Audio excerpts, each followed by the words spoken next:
The undergoing processes of rapid urbanization of our cities and regions, and their expression in intensive land exploitation, fragmentation of natural areas and cycles, are ever more unsustainable.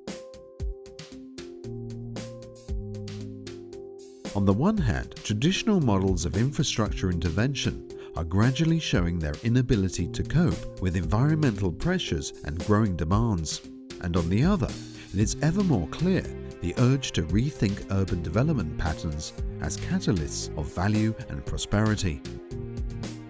In response to this urgency, sustainable design provides an alternative way to conceive next-generation infrastructure and the built form. This is essentially defined by a greater sensitivity to the context. Resources are shared across different systems, and, as a result, costs are reduced and benefits extended. Here, two pathways can be traced. The first recalibrates the existing infrastructure, redefining spatial strategies to retrofit soft technologies in the existing urban fabric capable to metabolize flows and their management costs for greater climate resilience and livability. The second takes the opportunity of a new city master plan to advance research and practice, designing new spatial processes where natural areas and the built form are systematically integrated, thereby offering a higher social and ecological performance. Within the context posed by these two pathways, a 3-year international research project, Green-Blue Infrastructure for Sustainable Attractive Cities, in the framework of JPI Urban Europe projects, is being developed.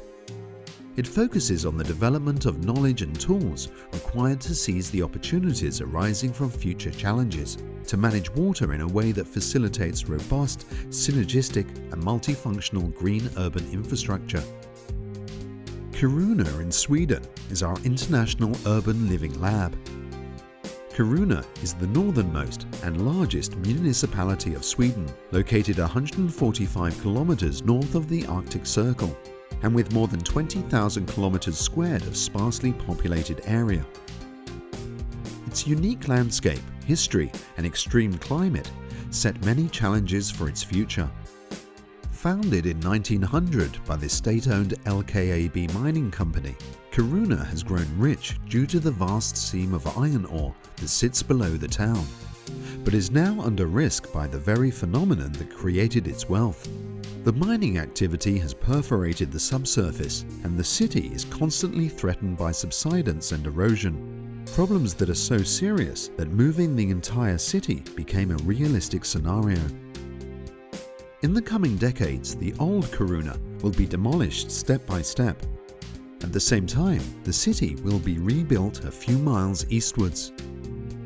Strategies for urban transformation include not only changes in the physical environment, but also in governance settings to manage processes within different timeframes and varying in size and scope.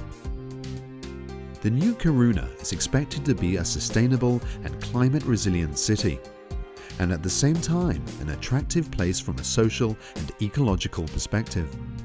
Green-Blue Cities project is asked to structure these two objectives on the bases of high-performative water and green infrastructure, quality of urban space, and of the synergies between nature and city development. The JPI Urban Europe Green-Blue Cities project for the city of Kiruna introduces a new urban landscape infrastructure model, considering the growing agency of urban ecology in planning and design practices. The proposed Green-Blue infrastructure is designed based on nested urban landscape networks intertwined with different spatial and temporal scales. The model systematically and spatially defines the role and scope of urban landscape patches and corridors, situating the city in its regional and biotic contexts. Dynamic relationships are designed between natural areas and the built form. Water quantity and quality are managed within this system, and at the same time supports better places to live, ecosystems and biodiversity in the water-sensitive city. The key to this is the management of water above ground rather than below, and the use of green and blue rather than energy and carbon-intensive grey infrastructure.